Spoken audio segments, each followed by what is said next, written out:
அனைவர்களுக்கும் வணக்கம். ஸ்ரீ நவகிர கருப்பசாமி நல்லாசி அனைவர்களுக்கும் கிடைக்கட்டும். நிறையா பேர் நம்மளுடைய கோயிலுக்கு வரும்போது, ஐயா எனக்கு செல்வம் வேண்டும், அதற்காக நான் செய்ய வேண்டிய பரிகாரங்கள் என்ன அப்படின்னு சொல்லி கேட்குறாங்க ஐயா. அவங்கெல்லாம் சொல்லும் போது பார்த்திங்கன்னா ரொம்ப கஷ்டப்படுறாங்கிறது எனக்கு நல்லா தெரியுது. அதனால் மகாலட்சுமி நம்ம வீட்டுக்கு வரணும், நம்ம வீட்டில் செல்வம் அதிகரிக்கணும் அப்படின்னா செய்ய வேண்டிய ஒரு எளிமையான பரிகாரங்கள். ஒரு பச்சை கலர் துணி எடுத்துக்குங்க. அது பார்த்திங்கன்னா நம்ம கையில் இருக்கக்கூடிய உள்ளங்கை அளவுக்கு இருந்தால் போதும், கட் பண்ணிக்கிங்க. அதில் ஒரு 6 காயின் ரூபா தனித்தனியாக. அதுக்கு அடுத்தது பச்சை கற்பூரம் 6 பீஸ் சின்ன சின்னதாக கட் பண்ணி வச்சுக்கிங்க. 6 ஏலக்காய், 6 லவங்கம். அதுக்கப்புறம் பச்சை கலரில் இருக்கக்கூடிய சோம்பு அதில் எடுத்து வச்சுக்கிங்க. வச்சுட்டு அதை ஒரு மூட்டையாக கட்டுங்க. கட்டிட்டு அதுக்கு சுத்தமான சந்தனத்தால் பொட்டு வைங்க.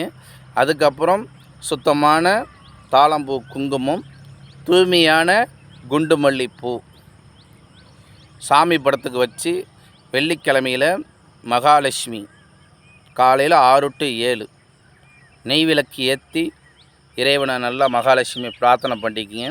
பிரார்த்தனை பண்ணிக்கிட்டு அந்த ஐஸ்வர்ய ஈஸ்வரர் குபேரரை நினச்சி பிரார்த்தனை பண்ணிக்கிட்டு, எங்கள் வீட்டில் செல்வங்கள் வரணும், எங்ககிட்ட இருக்கக்கூடிய தரித்திரங்கள்லாம் வெளியே போய் செல்வம் எங்களுக்குள்ளே வரணும் அப்படிங்கிறத நல்லா மனசார உங்களுடைய குலதெய்வம், இஷ்ட தெய்வங்களை, அதுக்கப்புறம் உங்களுடைய முன்னோர்களை நினச்சி பிரார்த்தனை பண்ணிட்டு உங்களுடைய மகாலட்சுமியை மனம் உருகி, உள்ளம் உருகி, ஊன் உருகி இறைவனை மகாலட்சுமியை மனம் உருகி பிரார்த்தனை பண்ணுங்க.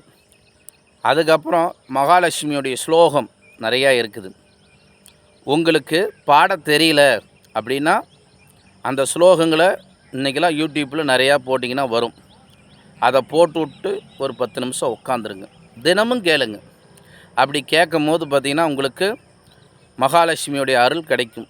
இறைவனை எப்பயுமே நம்மளுடைய பெரியவர்களெல்லாம் பார்த்திங்கன்னா ஆன்மீக சொற்பொழிவாக வைக்காமல் ஏன் கீர்த்தனைகளாக பாடல் வழியாக வச்சுருக்கிறாங்க அப்படின்னா, இப்போ சிவபெருமானேங்கிறதுக்காக ஒரு உதாரணத்துக்கு, நம சிவாய வாழ்க, நாதன் தாழ் வாழ்க, இமைப்பொழுதும் என் நெஞ்சில் நீங்காதான் தாழ் வாழ்க அப்படிங்கும்போது எப்படி இருக்குது.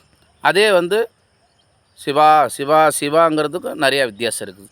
அதே மாதிரி அம்பிகை, கலையாத கல்வியும் குறையாத வயதுமோர் ஓர் கபடு வாராத நற்பும் கன்றாத வளமையும் குன்றாத இளமையும் கல்வினி இல்லாத உடலும் சலியாத மனமும் பகலான மனைவியும் தவறான சந்தானமும் தாளாத கேத்தியும் மாறாத வார்த்தையும் தடைகள் வாராத குடையும் கோணாறு கொழும்பது துன்பமில்லாத வாழ்வும் தொய்யனின் பாதத்தில் அன்பு உதய பெரிய தொன்றோடு கூட்டு கண்டாய் அலையாளி எழுதுழுது மாயானது தங்கையே ஆதி கடவுரின் வாழ்வே அமுதீசர் ஒரு பாகம் அகலாது சுகபாணி அருள்வாமியே அபிராமியே அப்படிங்கும்போது எவ்வளோ அற்புதமாக இருக்குது. இதுதான் இறைவன்கிட்ட அந்த பாடல் வழியாக நம்ம சொல்லும் போது இறைவன் நம்மளுடைய பிரார்த்தனைகளை சீக்கிரமாக ஜெயிச்சு கொடுத்துருவார். அதனால் சாமிகளுடைய கீர்த்தனைகளை போட்டு கேளுங்க. அந்த 5 மூட்டையாக கட்டிடுங்க, இல்லைன்னா 6 மூட்டையாக கட்டுங்க. உங்களுடைய பரிசில் ஒன்று வச்சுக்கிங்க, உங்களுடைய கல்லாப்பட்டியில் ஒன்று வச்சுக்கிங்க, உங்களுடைய பீரோவில் ஒன்று வைங்க, சாமி படத்துக்கு ஒன்று வைங்க, உங்கள் நிலவாசலுக்கு முன்னாடி உள்ளுக்குள்ளார ஒன்று கட்டி வைங்க. லேடிஸு ஹேண்ட்பேக் இது மாதிரி இருந்தால் ஒன்று வச்சுக்கிங்க. இதை வெள்ளிக்கிழமை சுக்கிரவாரையில் செய்யுங்க. ஒரு 6 வாரம். அதுக்கப்புறம் அதை மாற்றுங்க. உங்களோட லைஃப்பில் எவ்வளோ பெரிய மாற்றங்கள் வந்திருக்குது அப்படிங்கிறத நீங்கள் அனுபவிச்சுட்டு அந்த கருத்துக்களை எனக்கு பதிவிடுங்க. என்னுடைய பேர் பெரிய கருப்புசாமி சேகர். அருள்வாக்கு பிரசன்னங்கள், அனைத்து வகையான பரிகாரங்களும் நாங்கள் செய்து தருகிறோம்.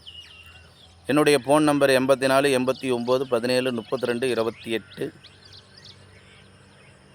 நல்ல நல்ல விஷயங்களை உங்களுக்கு சொல்கிறதுக்கு நாங்கள் ரெடியாக இருக்கிறோம். நீங்கள் அதிகமாக இதை மக்களுக்கு தெரியப்படுத்தி ஷேர் பண்ணுங்க, சர்ப்ரைஸ் பண்ணி வைங்க. நான் சொல்லக்கூடிய விஷயங்களை அடுத்தடுத்து உங்களுக்கு கிடைக்கணுன்னா பெல் பட்டனை தட்டி வைங்க. சேகர் கொல்லி அப்படிங்கிற யூடியூப் சேனலுக்கு மக்களாகிய நீங்கள் ஆதரவு கொடுங்க. எத்தனையோ விஷயத்துக்கெல்லாம் ஆதரவு கொடுக்குற உங்களால் இந்த ஏழைக்கும் ஒரு ஆதரவு கொடுத்து என்னுடைய யூடியூப் சேனலை நல்ல கருத்துக்களை நல்ல மக்களுக்கு சொல்லுங்கள். ஏன்னா நல்ல விஷயங்களை சொல்கிறது இன்றைக்கி ஆளுங்க குறைவு. அதனால் நல்ல விஷயங்களை அதிகமாக ஷேர் பண்ணுங்கள்.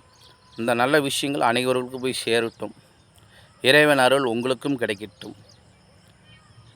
வாழ்க பல்லாண்டு. நன்றி, மகிழ்ச்சி.